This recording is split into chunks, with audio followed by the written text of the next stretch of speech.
What's up, guys? This is Coach Grant with First Down Training, and today we're going to be talking about some mistakes that all young wide receivers will make. So this first example here is this wide receiver running like a deep stop route where he's having to drop his hips at the top of the break, and this is a mistake that a lot of wide receivers make on routes where they have to drop their hips. So those are routes like maybe a 5-yard hitch, a 12-yard stop, a curl, or even a comeback, or sometimes even a dig or an out route depending on the type of coverage. So we're going to play at full speed, then we'll break it down. So this DB is able to lock it up because the receiver starts to slow down with his feet first rather than dropping his hips to slow him down. So obviously at this point in the route, I think most receivers know this. What are we trying to make this DB think that we're running? We're trying to make him think we're running a fade, right? So we're trying to make him think that we're just taking him over the top, trying to take the top off the defense, ball's coming over the top. So what goes into that is you obviously have to run with good speed. Obviously you have to run with the same stride lengths. It's more so about frequency of all these things. Frequency of your speed, frequency of your stride. There can't be a change in your speed because the second you start to slow down, lets the DB know a break's coming. You can't have these long strides, then right before you break, you chop your strides and take those short, like kind of pitter-patter steps because that lets the DB know a break's coming. And then your body language. You can't raise up right before you drop your hips because, again, all those things let the DB know, hey, I'm about to break. And he could have a jump on what we're doing. DB is such a hard position to play, you guys, because they're playing backwards and they're reacting off of us. So if we can't give them an edge on like when we're going to actually break, it's very hard for them to make a play to cover us, and it's easier for us to be able to get separation. Now, this receiver, when he breaks right here at the break point, you see how he steps really hard with his inside foot, but his pad level still stays tall. So what that serves to do is that slows him down before he's dropping his hips to make a change of direction. If I'm running like a stop route, the only way that I change direction is one of two things. Either I take a bunch of steps with my feet and beat the drum with my hands. That's why you hear so many like kind of older school receiver coaches teach, hey, beat the drum, because that will stop you, but it takes an immense amount of time. Or what you could do is as soon as you hit that break point, as soon as you decide to make that cut with whatever leg you're breaking on, whether it's the inside foot, whether it's the outside foot, because you could break on either or, especially against man coverage. Against zone, it like kind of has to be a specific step, right? If you're running like a 12 back to 10-yard curl, generally you start that break on your outside foot. It would be like your third or your fourth outside step. If you're running like, like for example, a comeback, that would be on your fourth inside step. That's versus zone. But when it's versus man, you can't necessarily count steps. You just have to get to this landmark. So whichever foot you get on that landmark off of your release is the foot that you have to break on. But when you decide to make that cut with either the inside foot or the outside foot, that is when you have to drop and change your level. You should be dropping as soon as that foot hits. I can't stay tall because now I'm like bracing for the break and then I drop my hips. So that DB automatically starts to slow down the second your speed starts to slow down because he's trying to match my speed. And again, he's looking for any type of indicator. So guys, when you make these breaks, it needs to be like there's a string attached to your chin, and as soon as that break point hits, you are pulling that string straight down to your knee.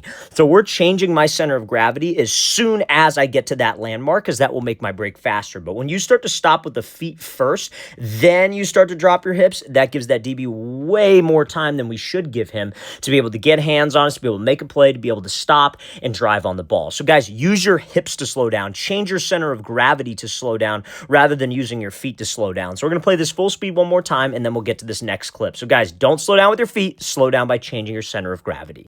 Now, fellas, before we get into the rest of these mistakes that wide receivers will make, if you're a receiver or a quarterback and you guys would like to train with us this offseason, we're going to be traveling out to 15 different cities across the entire country for 2-day-long QB and wide receiver training camps. So, guys, if you see one of your city or states listed on the screen right now, go to that very first link in the description below. That is where you can sign up and get all the information about the training camps that we will be hosting. Now, guys, all of our camps, we limit spots because our camps are a little bit different. What we do is we take the time to coach each athlete one-on-one. You make a mistake, we're going to take the time to explain, hey, you did this wrong, this is how you can improve it, and then we focus, okay, on the next rep, you're applying it. You're going to learn so much information over the next 2 days, but we can't do that if we have 200, 300 people out there. So we limit spots so we could coach that way. So guys, all of our camps will sell out. So if you plan on attending, make sure you take advantage of the fact that we have open spots. Our next 3 camps in San Francisco, Orlando, and Phoenix, we only got 12 spots, 10 spots, and then 5 spots left in our San Francisco camp. So guys,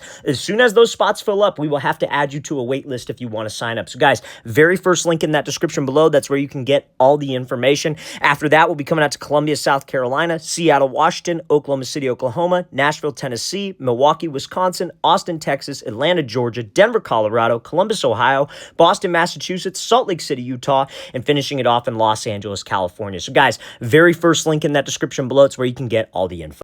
So now the next mistake I want to go over is forcing an inside release versus inside shade press just because you have an inside breaking route. So this receiver is going to be running like a 10 to 12 yard dig route. Some of you might know that as like a 10 to 12 yard in route, especially you younger guys who maybe aren't familiar with like the dig terminology. But guys, remember, when we're facing press coverage, unless it's a situation where your receiver coach or offensive coordinator is telling you, hey, it is a mandatory inside release or a mandatory outside release, your release is not based on the route that you are running. So just because I'm running like a dig or a post or a curl does not mean that I have to release to the inside. If that DB is in head up press where he's directly in front of me or outside leverage, hell yeah, take the inside release because that's the easier release to take. But if he's inside shade press, his entire goal, and this is something that you identify pre-snap as a receiver, you walk up to the line, okay, he's inside shade press. You know automatically his goal, his entire goal of playing inside shade is to not let us release to the inside and force us outside to where he has help, aka the sideline.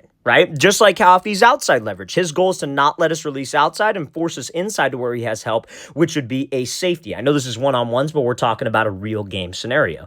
So this receiver forces the inside release. Now watch what happens on this. So he gives like kind of a move to the outside, forces the inside release, DB's able to get hands, maybe a little bit of a hold right there. But what I'm worried about is the spacing of this play. You see how when that ball was thrown to him, he's directly over the middle of the field. Where did he line up pre-snap?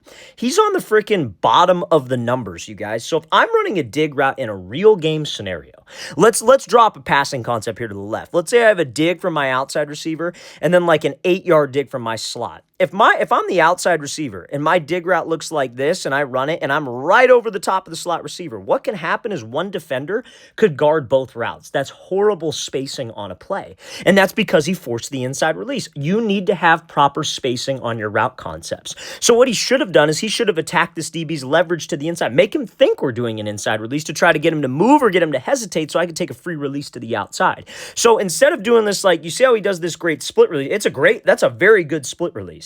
But what he should have done is maybe a little jab step to the inside, like to hold that DB, take the outside release, and go get up to your landmark that way. So I could run a game realistic route and a quarterback friendly route. A quarterback would rather have a slightly slower break at the top, but spacing and space to throw you open, whether you're running inside or outside, than a clean inside release, but you're way the hell over here towards the middle of the field. We cannot force the inside release versus inside shade press. Now, some of you might be wondering, well, like, if I take this outside release, what if he's right next to me? That's when you would drop your hips at the top of the break. Remember, we talked about that in the first clip in this video. I drop my hips, I would take my inside hand, put it on the back of his shoulder, and cut underneath him. And we've posted a ton of clips on that on this YouTube channel itself. My goal, obviously, though, would be to stack him, where he's running directly behind me, and then at the break point, maybe I give him some type of fake to the outside, then go, and I could get separation. But guys, when we force it, like granted, like yes, this was holding, even if this wasn't holding, even if it wasn't holding, and he was able to get separation and go, and that quarterback is throwing you the ball when you're on the opposite hash, it's still not a realistic route.